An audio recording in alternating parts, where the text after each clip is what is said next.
man, I when I know it's producer's choice, I even feel like I shouldn't even be the one reading and doing the call in. It's busted pencils though. Never mind. Fully let it education talk. Yeah, it's producer's choice though. Jacob's choice. Jacob's in charge. This is that day when Johnny and I get to be guests on our own show. And Johnny, before the show, you were kind of giving Jacob a little, are you ready to go? And he seemed fired up, man. What? No, Johnny didn't have anything to say about that? Wait. That's correct. I said, are you ready? And he said, I'm ready to go. Let's do it. So he's bringing the fire today. It's Jacob, producer's choice. Guys, I'm ready to do this because I checked and I actually went through the records and the archives of the Busted Pencil show. And at this point, the average producer's choice show is twice as long as the hour-long Saturday show. So I've tried to trim us down, and this is going to be a really good, lean producer's choice show. And I think people are going to be really excited. But before they can get excited, let's listen to the intro. For Choo Choo, producer, Jacob's choice, chairman of the board. Ow! You now have two choices. Chairman of the board, Jacob. Ow! Jacob, chairman of the board. I bet the board is spelled B-O-R-E-D. We choose to go to the moon. Life's full of tough choices. You chose poorly. Poor. Choo choo. This is the Choo-choo. Producer's Choice show. Thank you all for tuning in. Today, I'm lucky to have two great guests on their own shows, Doctors Johnny Lupinacci and Tim Slekar. Fellas, thanks for being here. Hey, wouldn't miss it for the world, my guy. Thank you, Jacob. Now, here's a topic that I think we're all curious about. How does one actually become a teacher? Is it easy? Is it hard? Is it fun? Emotionally draining? Or maybe all of these things? I assume the answer is going to be yes, it's nuanced. Today, we're going to put our imagination caps on and imagine that rather than being a rock star radio producer, I was instead an average fledgling youngster with dreams of becoming a teacher one day. Tim and Johnny, very simple. This is another one where you guys can work together. Where do I start?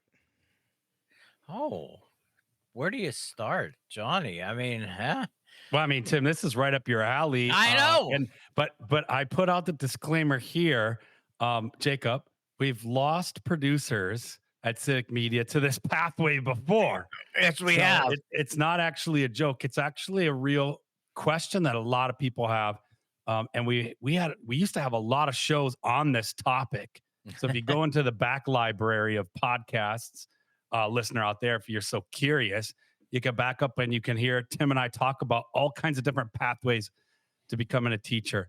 But Jacob, there's a couple of paths. I'll say the most traditional, as in college, you're out there, you're a college student, you're like, hey, I think I might want to be a teacher. And you major in education if you're looking at elementary and middle school, and you pick kind of area to be certified in, and you kind of major in it, and it becomes sort of your degree. That's sort of the old school traditional pathway for, young college students, that we call it kind of a traditional route to becoming a teacher.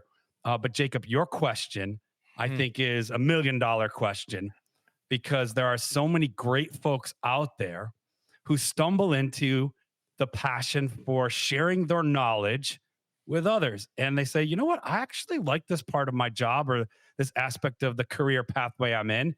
I like mentoring young people. I like passing on my knowledge. I like teaching. Well, there are other and increasingly more opportunities in this area. Call them alternate pathways to becoming a teacher. And there are a few. Tim, you want to kick a few out there? Hey, yeah. Well, you said the traditional, and Jacob, you're looking at the results of a traditional pathway. That would be me. So I don't know if I'm inspiring or if to do that, but you know what? And just got to give a nod to that producer we lost, Sam Davison. That's right. Producer for the John and Gordy Morning Show on the Madison channel, and he is in it's kind of an apprentice type of program where he now is going back to in Wisconsin, Edgewood College, which where I used to be a dean, and he will be taking his coursework online and he will be working full time in the Madison School District as a teacher's aide.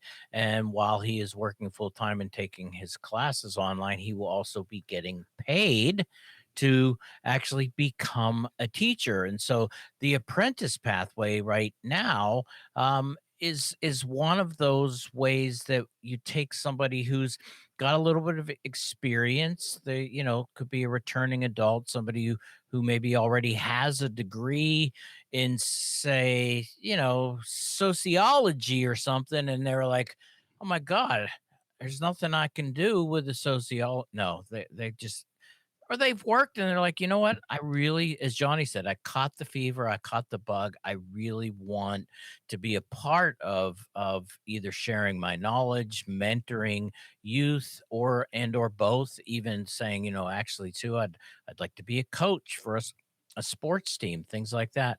So having these what they're referred to as alternative pathways for returning adults, because Jacob, the traditional way, what Johnny used to say is as we did, you would have to go to college full time as a student during the day, take your classes over a maybe a 4.5 year period. I don't know. Some people it takes that long. And at the end, you student teach, and which is where you pay lots of money to go out and do work for free, and then at the end of that you become a teacher. But you could see that that pathway is very limiting in a setting where or a context right now, which is, oh my God, we need teachers, we have a teacher shortage. If we have to fill the teacher shortage by sending 18-year-olds to school for 4 years with all of that debt that they accumulate, and we won't do this. And so what you're seeing now there are pathways that recognize that, there are a lot of people in our local communities who are catching that bug. How do we help them return to school to get both the license and a degree? And Jacob, and here's the other thing though.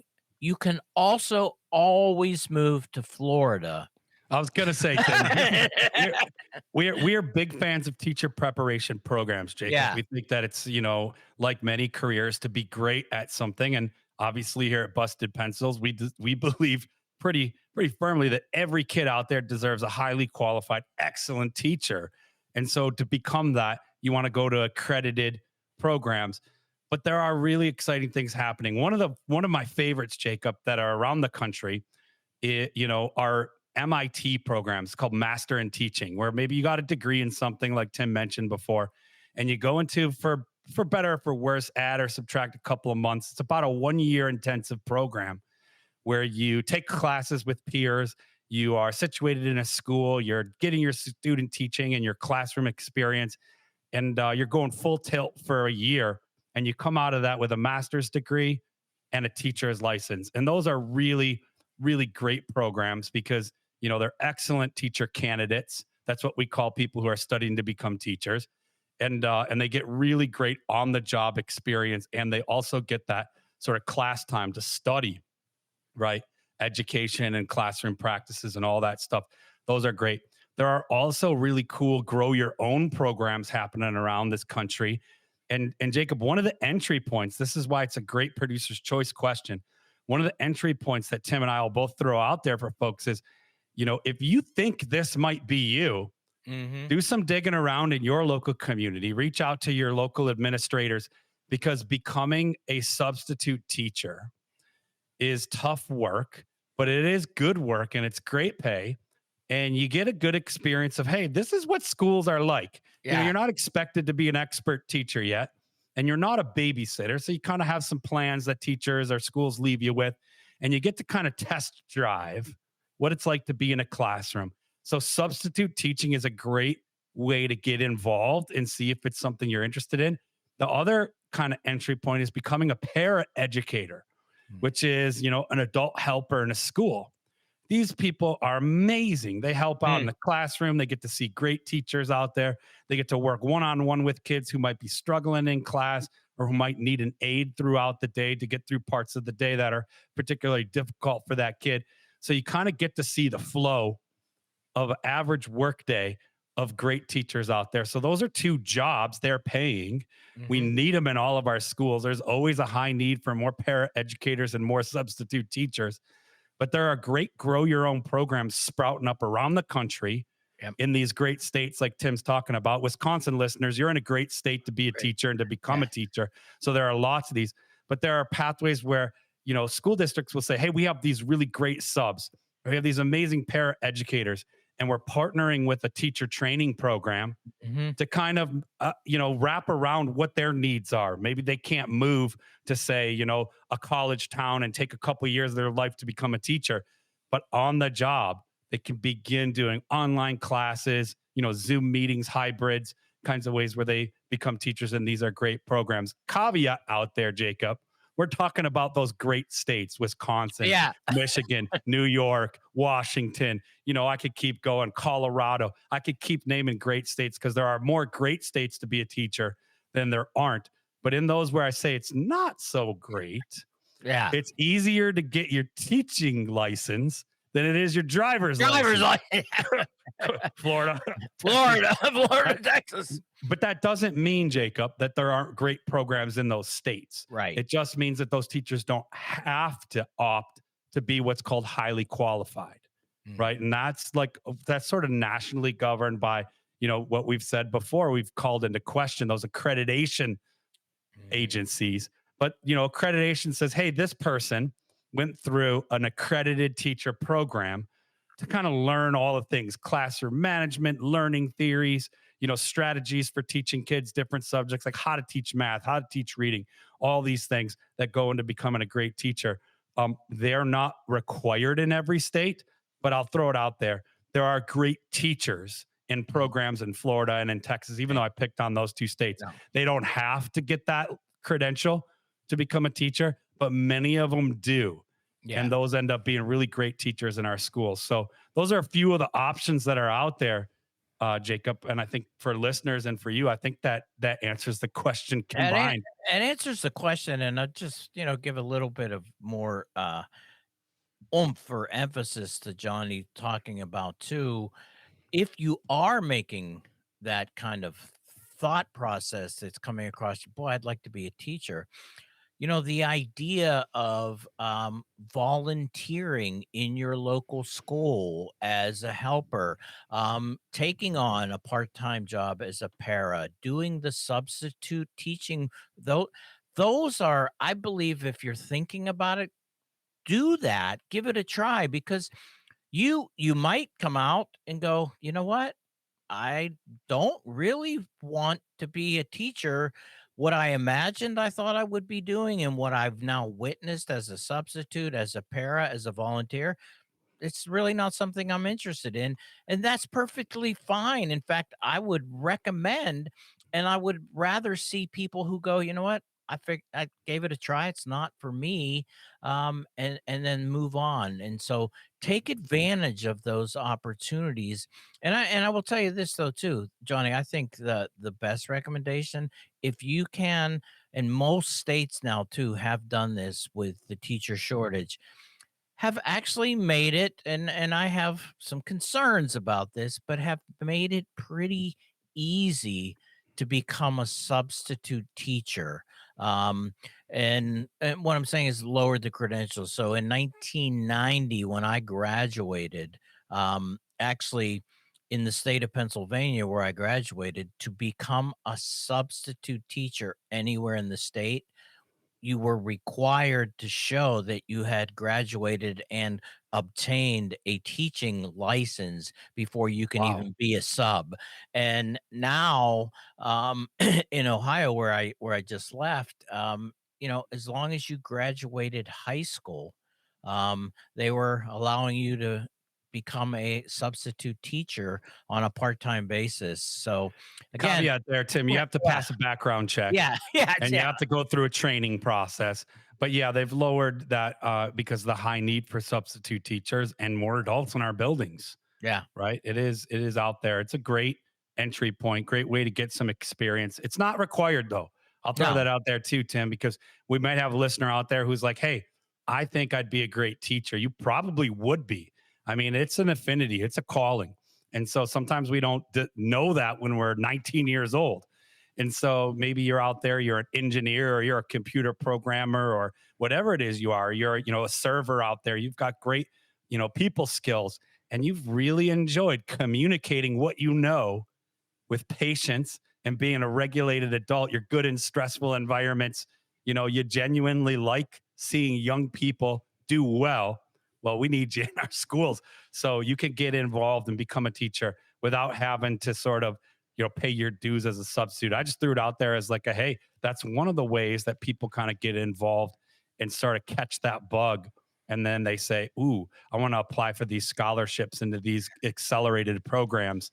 And those are the candidates that are oftentimes, accepted. And there are great opportunities out there to have your education paid for, right? And to become a teacher. Johnny, yeah. And Jacob, I know you're kind of going, okay, you guys, we promised that this one would be nice and tight. You're very unruly, frankly. Yeah, You well, guys are a just little going bit. back and forth with all this teacher commentary. Well, when you serve it up to both of us, we take that as free reign to take as much time as we want. But Jay, give a couple shows, like Johnny said, we've done some shows featuring some of these, alternative programs. And in fact, in Michigan, we interviewed a bus driver. She was a bus driver for the school district. And while she was still a full-time bus driver, she got in a program at Western Michigan University that allowed her to keep her full-time job as a bus driver while she was also learning and taking classes to be a teacher.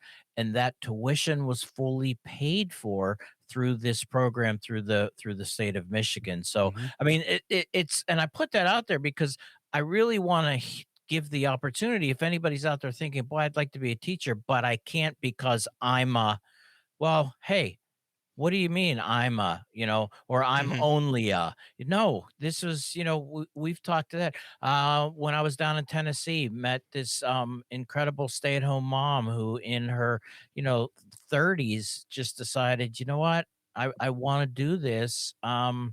And there was a teacher apprentice program. In fact, the first teacher apprentice program in the country was in Tennessee.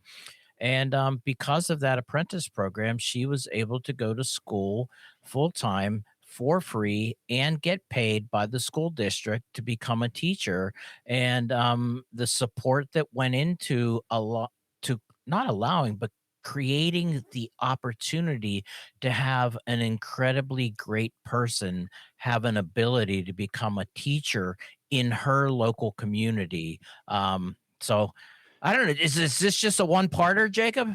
This is a 7-part series we're doing on how to convince me to become a teacher.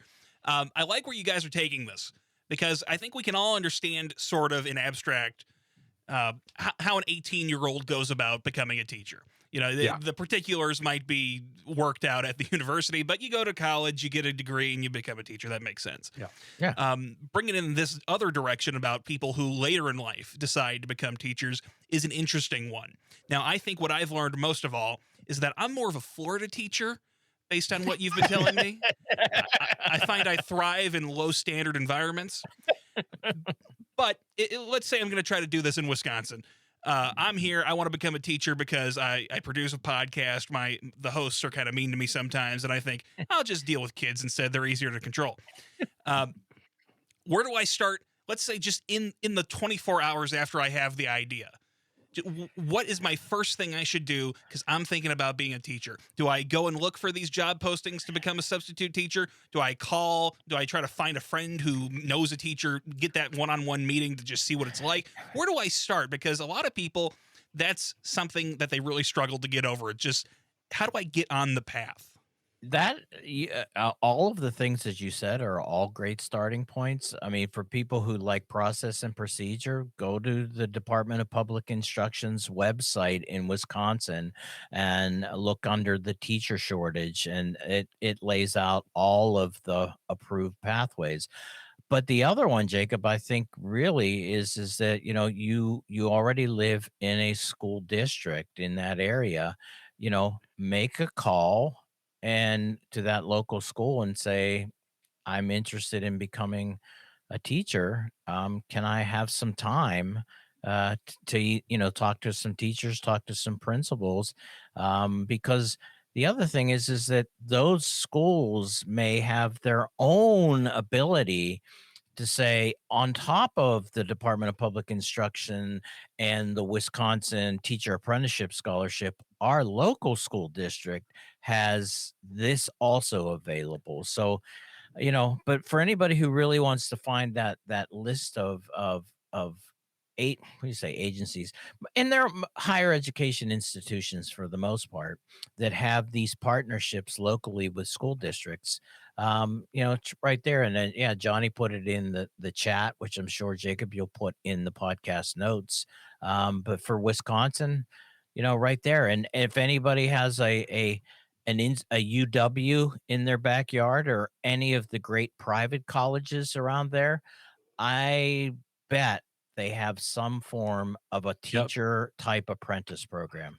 Absolutely. And we say it all the time here on the show, education is a state right. And so Yep. whatever state you're, listening in, if you're interested, just go to the, State Department of Public Instruction.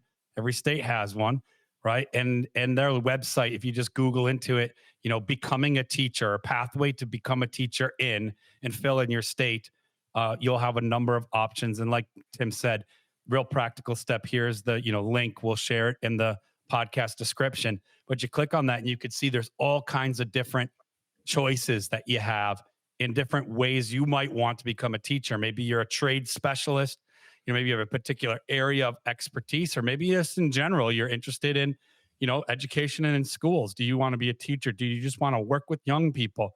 Because there are a lot of ways, right, that the pathway to becoming a teacher, as Tim said, sometimes branches off and you find out you want to be a school counselor, or you'd like to be an administrator or a speech pathologist or a language specialist, all these different things. It takes a village to have good, strong schools.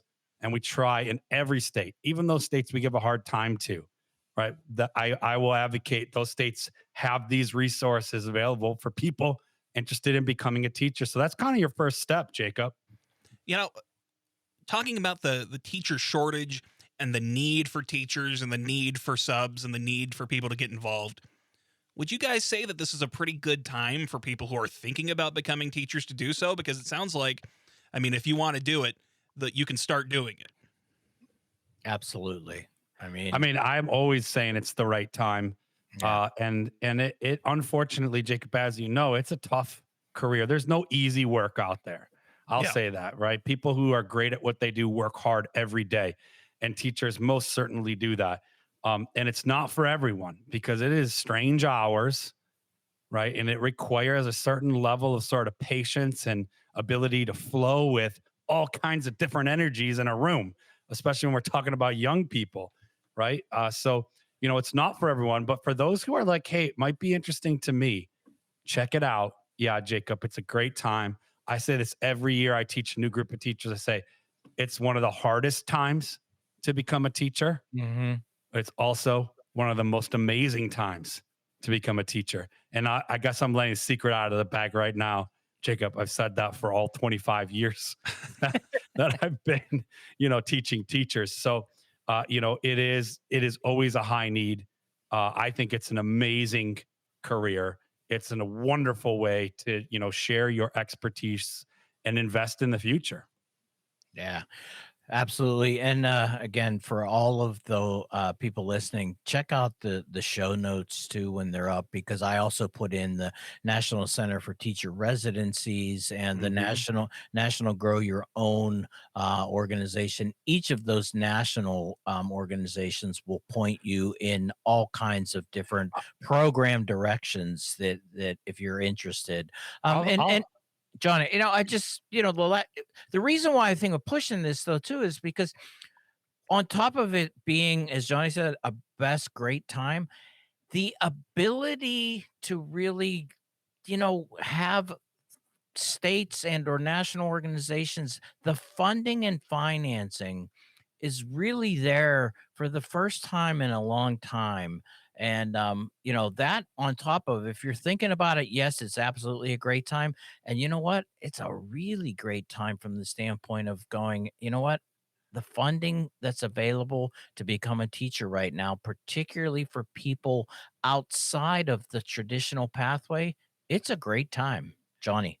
Yeah, and I'll throw out there a couple of other things that, popped into my mind as we were talking that are examples of people I know who have come to me over the years and said, "Hey, I'm really interested in teaching." Similar to Jacob, your question today.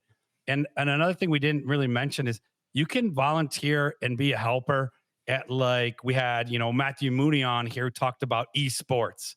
You can join a club at your local public education, like your local public high school. You can reach out and say, "Hey, I'm really great at chess. I love playing chess. I notice you have a chess club. Or you'd be interested in having a volunteer, spend some time with the chess club." You could start to engage in sort of what we call not extracurriculars, but essentials here at Busted Pencils. And you can kind of get your foot in the door in terms of, oh, here's how schools work. Here's what it's like to be around young people. The other thing, I guess this is more of like a where you're at in life option, because for a lot of people, they're already having to work, a full-time job in order to pay bills and live and whatnot. But say you have some flexibility. Another really great option is doing some time you could teach English in other countries. So a lot of future teachers I find have gotten the teaching bug. They've, gone abroad and taught English for a year or two. And they're really great teaching English abroad programs. If you might have some flexibility in your life and you're not, geographically locked into one place, you might go, teach English for a year or something overseas. And that kind of experience sets a lot of future teachers also up for a really great pathway to education. I'll throw one more out there too. I think Tim has experience with that as well. Is I would say I always have a handful of students who are, I'll call non-traditional students. They're a little older, they have some life experience, and they come from our military services. Yeah. So if you're a veteran out there, or you've done some time, like maybe you were in the Army or you were in the Navy or the Air Force, I will say that experience sets a lot of teachers up for high success. And there are great programs for pathways for veterans to becoming teachers. And that's another great one. But yeah, volunteer, help coach sport, be part of one of those essential curriculars, get involved, and doors kind of open for you in that career shift. Jacob. Yes, Tim. How'd we do? Well, to summarize for me as a prospective teacher, and for all the people out there who have thought about teaching but never had the exact moment where they went and did it, I think what I'm hearing from you guys is there's a lot of different ways that you can start this journey, whether it's going to your Department of Public Instruction, figuring out some of the pathways, calling local schools, seeing how you can get involved. I think the point that we would like people to go away with is that just pick up that phone, make that first call. There are many ways that you can get involved. That sound right to you guys? Yeah, libraries too. I mean, I'm just one of those guys who could keep going and going. I mean, you ask good questions. Yes. Libraries is another great one. Your local YMCA or like youth and community programs, great opportunity to connect with, programming that's happening in your community. Another great entryway are summer camps, like becoming, a camp counselor or an outdoor educator. Maybe, you're a forestry person or you're someone working out, in landscaping and you love being outside, get a job or, volunteer to be an outdoor educator and learn some of those education components that I will say really great teachers I know on those alternate routes, they have those kinds of experiences that kind of sealed the deal for them. They're like, yeah, I definitely would like to be doing this full time with the salary and benefits and all those great things that come with being a public school teacher in a great state like Wisconsin. Now, usually summaries do not add more information than was previously discussed, but guys, They do here at Busted Pencils. We keep piling it on. thank you so much for being here. I really have enjoyed the show so far. It's a Friday once again. But because it's a Friday once again, we always like to close out with this final segment of the program.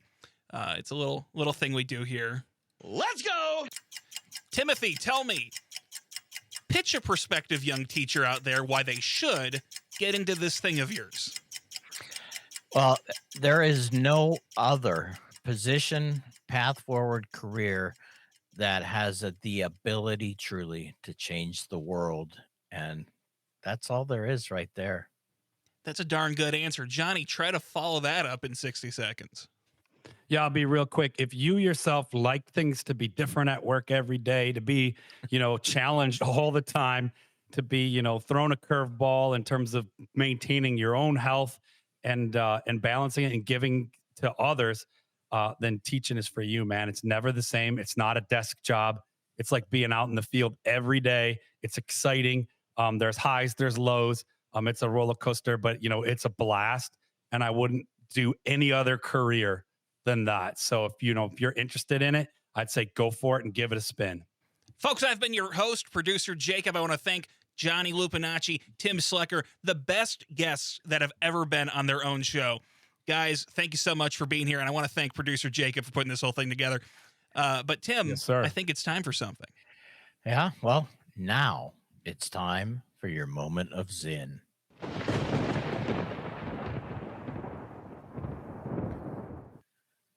There are people everywhere who want to see a different kind of world, who want to be at one with their fellow men and women, who think that people in other countries are human beings as we are, and that if somebody is suffering anywhere in the world, we have a responsibility to help them.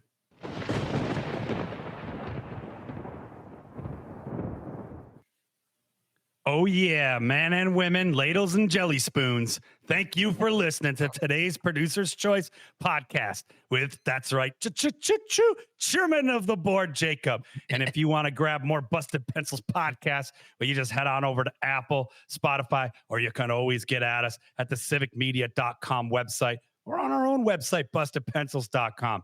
And remember, you can always find great content every Monday for Homeroom, Wednesdays for Class in Session, and on Fridays for Producer Jacob's Choice. And of course, Pencil Busters.